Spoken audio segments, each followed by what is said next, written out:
Hello everyone, this is Surabhi. Welcome to Study Hacks. कैसे हो सब? आई होप आप लोग सब ठीक हैं, अपनी स्टडी को अच्छी तरीके से कवर अप कर रहे हैं।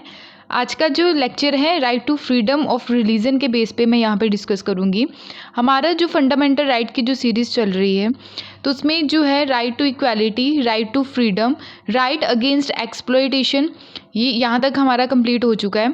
Right to freedom of religion यानी कि आर्टिकल 25 से लेकर आर्टिकल 28 तक मैं यहाँ पे डिस्कस करूँगी। तो 25 से लेकर 28 तक जो बात की जाती है right to freedom of religion के बारे में यहाँ पे बात की जाती है। आगे के जो लेक्चर्स रहेंगी cultural and educational rights article 29 to 30। Right to property जो है वो डिलीट कर दिया गया था। कौन से अमेंडमेंट के तहत? 44th अमेंडमेंट एक्ट जब आया था 1978 का। Clear?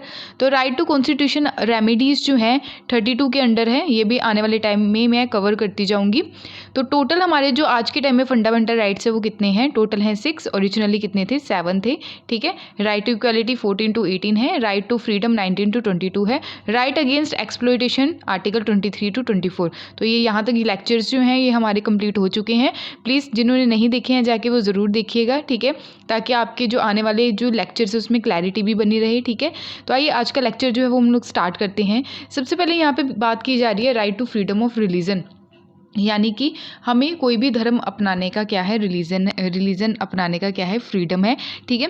Right to freedom of religion में जो है अलग अलग टाइप के यहाँ पे आपको फ्रीडम्स देखने को मिलेंगे, जैसे freedom of conscience and free profession practice propagation of religion.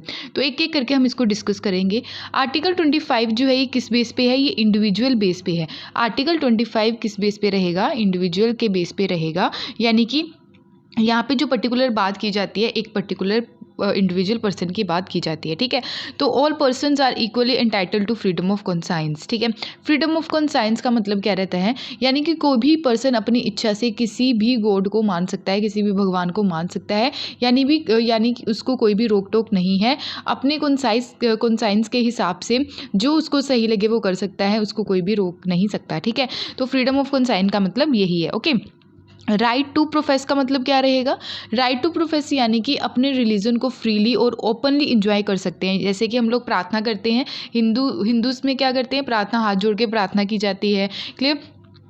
ठीक है, कि कोई भी धर्म में हम क्या कर सकते हैं? ओपनली फ्रीली इंजॉय कर सकते हैं, यानी कि जैसे मंदिर है, ठीक है, वहाँ पे हम क्या कर सकते हैं? पूजा कर सकते हैं ओपनली। जैसे सत्संग वगैरह रहते हैं हिंदूज़ में। ठीक है। मुस्लिम्स में भी कई प्रकार की प्रैक्टिस रहती है, प्रोफेशंस रहते हैं, ओपनली वो क्या कर सकते हैं? नमाज वगैरह पढ़ सकते हैं। ठीक है।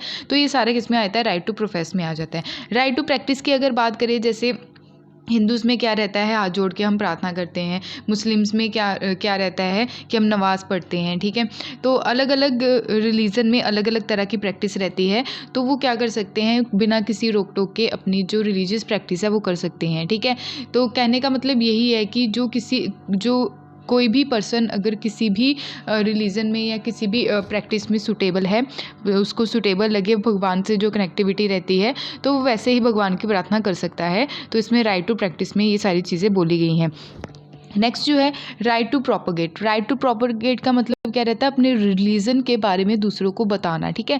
जैसे हिंदूज़ है अपने रिलीजन के बारे में दूसरों को बताते हैं। ठीक है। सिखिज़म में रहता है, क्रिश्चियनिटी में रहता है। ठीक है। तो ये सारी चीज़ें क्या है कि क्या करना? प्रचार करना अपने किसका? धर्म का। क्लियर?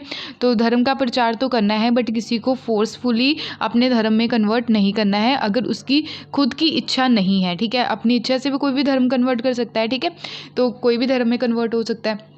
जैसे आपने देखा था भीमराव अंबेडकर जी ने 1956 में क्या किया? तो वो बुद्धिज़्म में कन्वर्ट हो गए। ठीक है। तो आप फोर्स नहीं कर सकते किसी को भी अपने धर्म में कन्वर्ट करने के लिए, ना ही आपको कोई फोर्स कर सकता है। ठीक है। तो ये किस में रहेगा? ये राइट टू फ्रीडम में, ये सारी फ्रीडम ऑफ रिलीजन में ये सारी चीज़ें रखी गई हैं। ठीक है। अब उसके अलावा अगर हम बात करें कि हम फोर्सफुली कन्वर्जन नहीं करवा सकते, स्पेशली फ्रीडम ऑफ कॉन्साइंस जो है गारंटी देता है किसी भी पर्सन को। आर्टिकल 25 जो है ये सिर्फ रिलीजियस बिलीफ ही नहीं कवर करता है, और ऑल्सो रिलीजियस प्रैक्टिस भी इसमें कवर की जाती है। ठीक है। और साथ ही साथ अवेलेबल है लोगों के लिए। ठीक है। पर्सन के लिए, ये हमारी कंट्री के लिए, हमारी कंट्री के जो पर्सन है उनके लिए भी, और नॉन सिटीजन्स के लिए भी ये एप्लीकेबल है। ठीक है। आर्टिकल 25 की यहाँ पे बात की जा रही है। ठीक है। तो इसमें सिटीजन्स और नॉन सिटीजन्स भी कवर होंगे। ठीक है। परमिट भी किया जा सकता है स्टेट को किसी ना किसी रीज़न से। ठीक है। ताकि रेगुलेट और रिस्ट्रिक्ट किया जा सके any economic, financial, political and other secular activities जो रहती है, यानी कि अगर कोई रिलीजियस प्रैक्टिस हो रही है तो वो ऐसा ना हो कि आगे जाके कुछ हार्म हो किसी भी चीज़ का, ठीक है, तो वायलेंस हो, तो उस चीज़ को भी जब ऐसी सिचुएशन आने लगती है, ठीक है, तो फिर उसको कंट्रोल और रेगुलेट करना शुरू कर दिया जाता है, ठीक है। तो ये कॉन्स्टिट्यूशन में ये प्रोविजंस रखे गए हैं। उसके अलावा कुछ भी जो चीज़ें हैं जैसे सोशल वेलफेयर के लिए प्रोवाइड करवाई जाती है, रिफॉर्म्स लाए जाते हैं, जैसे ओपन हिंदू रिलीजियस इंस्टीट्यूट बनाए जाते हैं, ठीक है, पब्लिक करैक्टर ऑल क्लासेस जितने भी ऑल सेक्शंस जो रहते हैं हिंदूज़ के लिए, ठीक है। आर्टिकल 25 जो है ये 2 एक्सप्लेनेशन देता है, जैसे कि सिखिज़्म में क्या है कि कृपान वगैरह यूज़ कर सकते हैं, ठीक है। अदर रिलीजियस में कोई भी और चीज़ है वो भी यूज़ की जाती है, ठीक है। इसमें सिख, जैन्स और बुद्धिस्ट इंक्लूड किए गए हैं। कॉन्स्टिट्यूशन ये फ्रीडम भी देता है, ठीक है। तो आई होप आपको ये क्लियर हुआ होगा, क्योंकि सिखिज़्म में क्या रहता है, जैसे कृपान वगैरह यूज़ की जाती है, ठीक है। तो ये सारी चीज़ें जो है, ठीक है। तो आई होप आपको ये सारी चीज़ें क्लियर हुई होंगी। उसके अलावा अगर हम बात करें कि freedom to manage religious affair, क्या यहाँ पे आर्टिकल 25 हमने डिस्कस किया कि इंडिविजुअल के बेस पे सारी चीज़ें जो है वो वहाँ पे रखी गई हैं, ठीक है। तो यहाँ पे क्या है, आर्टिकल 26 जो क्या बोलता है, यहाँ पे एक सेक्शन की बात की जाती है, ग्रुप की बात की जाती है, ठीक है, यानी ग्रुप को फ्रीडम दी गई है। वहाँ पे इंडिविजुअल को फ्रीडम दी गई थी आर्टिकल 25 के तहत, यहाँ पे एक ग्रुप को फ्रीडम दे रखी है, ठीक है। तो बात यहाँ पे की जा रही है कि राइट टू इस्टेब्लिश, हमें इस्टेब्लिश करने का पूरा राइट है, मेंटेन करके रख सकते हैं इंस्टीट्यूशन को for religious and charitable purpose के लिए, ठीक है, और मैनेज कर सकते हैं अपने जो रिलीजियस मैटर्स हैं, क्लियर।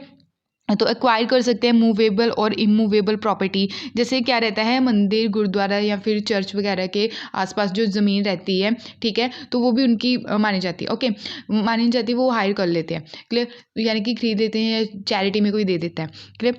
तो मूवेबल और इमूवेबल प्रॉपर्टी क्या रहती है, जैसे मूवेबल रहता है कि जैसे गाड़ी वगैरह हो गई, ठीक है, इमूवेबल क्या रहता है, वहाँ पे स्टेबल है, यानी कि जैसे ज़मीन वगैरह रह गई, ठीक है। तो और भी बहुत सारी चीज़ें बनाई जाती हैं, जैसे कि धर्मशालास वगैरह बनाए जाते हैं कि जैसे टूरिस्ट वगैरह आते हैं तो उनके लिए कई बार फ्री में चीज़ें जो हैं वहाँ पे अवेलेबल होती हैं, ठीक है, फ्री में रूम्स वगैरह रहते हैं, ठीक है। तो ये सारी चीज़ें, ओके। राइट टू एडमिनिस्टर कर सकते हैं, जैसे प्रॉपर्टीज़ रहती है अकॉर्डिंग्स टू लॉ के अकॉर्डिंग ये सारी चीज़ें जो है एडमिनिस्टर की जा सकती है, ये भी राइट है। आर्टिकल 25 गारंटी देता है इंडिविजुअल को, ठीक है, और आर्टिकल 25 गारंटी देता है एक पर्टिकुलर ग्रुप को, ठीक है, किसी भी सेक्शन के, ओके। तो आई होप आपको ये क्लियर हुआ होगा। उसके अलावा अगर हम बात करें सुप्रीम कोर्ट के द्वारा कुछ और भी चीज़ें बताई गई हैं जो रिलीजियस डोमिनेशन के तहत है और सेटिस्फाई जो 3 कंडीशंस हैं, तो 3 कंडीशंस यहाँ पे रखी गई हैं सुप्रीम कोर्ट के द्वारा, ठीक है। वो 3 कंडीशंस क्या है कि ग्रुप की 3 कंडीशंस होनी चाहिए कि जो उसको सेटिस्फाई करने के लिए रखी गई हैं, ठीक है। कुछ जो ग्रुप्स हैं जैसे क्या किए जाते हैं, सोसाइटी के वेलफेयर के लिए ग्रुप बनाए जाते हैं, जैसे यहाँ पे है रामकृष्ण मिशन जो है वो कब लाया गया, वो 1897 में लाया गया, किसके द्वारा इस्टेब्लिश किया गया था, स्वामी विवेकानंद जी के द्वारा, ठीक है। और आनंद मार्ग ये भी लाया गया, ठीक है। तो ये लोगों के वेलफेयर के लिए ये मिशन, ये इंस्टीट्यूट, ये ग्रुप जो है वो क्रिएट किए गए, ठीक है। तो अरबिंदो जो सोसाइटी थी is not a religious domination, ठीक है, तो ये भी याद रखना है, ठीक है। कलेक्शन रहता है इंडिविजुअल का, यानी कि इंडिविजुअल का कलेक्शन होगा तो ग्रुप बनेगा, ठीक है। एक बिलीफ रहता है, ठीक है, स्पिरिचुअल वेलबींग के लिए, और कॉमन ऑर्गेनाइजेशन होती है, डेजिग्नेटेड जो रहता है डिस्टिंक्टिव नेम रहता है, जैसे रामकृष्ण मिशन हो गया, क्लियर। नेक्स्ट है आर्टिकल 27 की यहाँ पे बात की जा रही है freedom from taxation for promotion of a religion, ठीक है। तो यहाँ पे एक टैक्स की बात की जा रही है, टैक्सेशन की बात की जा रही है, रिलेटेड टू टैक्स है। आर्टिकल 27 याद रखना है किससे रिलेट करते हैं, टैक्स से रिलेटेड है, कि कोई भी पर्सन को टैक्स देने के लिए बाउंड नहीं किया जाएगा कि आपको टैक्स पे करना ही करना है, ठीक है। अगर हिंदूज जो हैं वो मंदिर के लिए बोले कि आपको टैक्स, मंदिर के लिए वो मंदिर बनाना है उन्होंने, तो उनके द्वारा कि टैक्स लगाया जाए, ठीक है, तो टैक्स जो है वो नहीं लगाया जा सकता, ठीक है। जैसे मुस्लिम जो है वो मस्जिद के लिए टैक्स लगाएं, ठीक है, तो क्रिश्चियंस जो हैं वो किसके लिए लगाएं, चर्च वगैरह के लिए, ठीक है। तो ये सारी चीज़ें, तो पर्टिकुलर टैक्स नहीं लगाया जा सकता किसी भी पर्सन के ऊपर रिलेटेड टू रिलीजियस जो इंस्टीट्यूशंस हैं, ओके। तो यहाँ पे यही है मेंटेनेंस जो रहती है यानी पर्टिकुलर रिलीजन, क्लियर। तो उसके पर्टिकुलर रिलीजन को मद्देनज़र रखते हुए प्रमोशन की यहाँ पे बात नहीं की गई है, ठीक है। स्टेट जो है शुड नॉट स्पेंड, यानी कि स्टेट जो है जो टैक्स की मनी रहती है वो किसी पर्टिकुलर रिलीजन के ऊपर स्पेंड नहीं करेगा, ठीक है। सारे रिलीजन को साथ लेके चलना है, ठीक है। हम लोगों के लिए कॉन्स्टिट्यूशन के हिसाब से सारे जो रिलीजन है वो एक ही बराबर है, ओके। तो प्रोविज़न जो है प्रोहिबिट किया जा सकता है अगर स्टेट जो है वो फेवर करे एक ही पर्टिकुलर रिलीजन को क्लेम। तो यानी कि टैक्सेस जो है वो यूज़ किया जाएगा प्रमोशन के लिए और मेंटेनेंस के लिए सारे रिलीजन को साथ में लेके, ठीक है। यानी कि कोई भी अगर गवर्नमेंट अगर स्कूल है, ठीक है, ये सारी चीज़ें या गवर्नमेंट की तरफ से जो चीज़ें देखने को मिलती है, तो प्रमोशन जो किया जाएगा उस टैक्सेस का, यानी कि वो टैक्स को यूटिलाइज जब किया जाएगा हर एक रिलीजन के लिए किया जाएगा, ना कि पर्टिकुलर एक रिलीजन को मद्देनज़र रखते हुए, ठीक है। तो आई होप आपको ये क्लियर हुआ होगा। उसके अलावा अगर हम बात करें तो freedom from attending religious instruction, ठीक है। तब रिलीजियस इंस्ट्रक्शंस की मैं यहाँ पे बात करूँ उससे पहले यहाँ पे आप देख लीजिए टैक्सेस और फीस में क्या डिफरेंस रहता है, ठीक है। टैक्सेस और फीस में डिफरेंस क्या है, जैसे टैक्स जो है स्टेट के द्वारा लगाया जाता है, ठीक है, और लेकिन टैक्स देने के बाद जो है वो बाउंड नहीं होगा किसी भी पर्सन के ऊपर। स्टेट आपको सर्विस जो है वो प्रोवाइड नहीं करवाएगा, ठीक है। तो सर्विस प्रोवाइड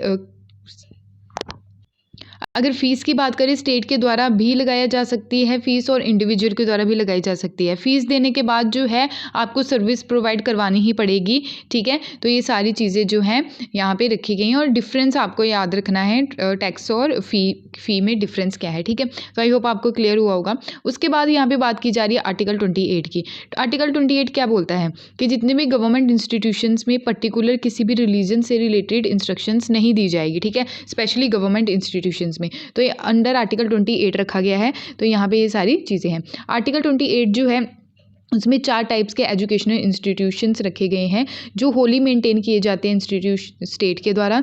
इंस्टीट्यूट एडमिनिस्टर किए जाते हैं स्टेट के द्वारा, बट इस्टेब्लिश जो है किसके अंडर होते हैं, ट्रस्ट के अंडर, ठीक है।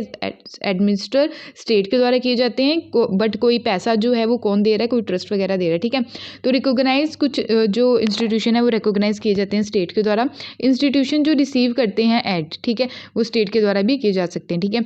और अदर जो पर्पस है तो रिलीजियस इंस्ट्रक्शन जो है वो कम्प्लीटली प्रोहिबिट भी किया जा सकता है। रिलीजियस इंस्ट्रक्शन जो है परमिट भी हो सकता है, ठीक है। रिलीजियस इंस्ट्रक्शन परमिट भी किया जा सकता है, परमिटेड भी किया जा सकता है वॉलंटरी बेसिस पे, ठीक है। तो ये था आर्टिकल जो है 28। तो right to freedom of religion जो है हमने 25 से लेकर 28 तक जो आर्टिकल्स हैं वो हमने कवर कर लिए हैं, ठीक है। नेक्स्ट जो है कल्चरल एंड एजुकेशनल राइट्स जो हैं वो हम डिस्कस करेंगे। तो आई होप आपको ये जो पूरा लेक्चर है वो समझ में आया होगा। अगर फिर भी कोई डाउट होगा तो प्लीज़ आप लोग अपने डाउट्स को ज़रूर क्लियर करने की कोशिश कीजिए, यानी कि अपने डाउट्स को कमेंट बॉक्स में ज़रूर शेयर कीजिएगा। तो ये था आज का लेक्चर। तो आई होप आपको ये सारी चीज़ें क्लियर हुई होंगी। PDF के लिए आप टेलीग्राम ज्वाइन कर सकते हैं, इंस्टाग्राम पे भी आप फॉलो कर सकते हैं। Thank you for watching my video. जय हिंद।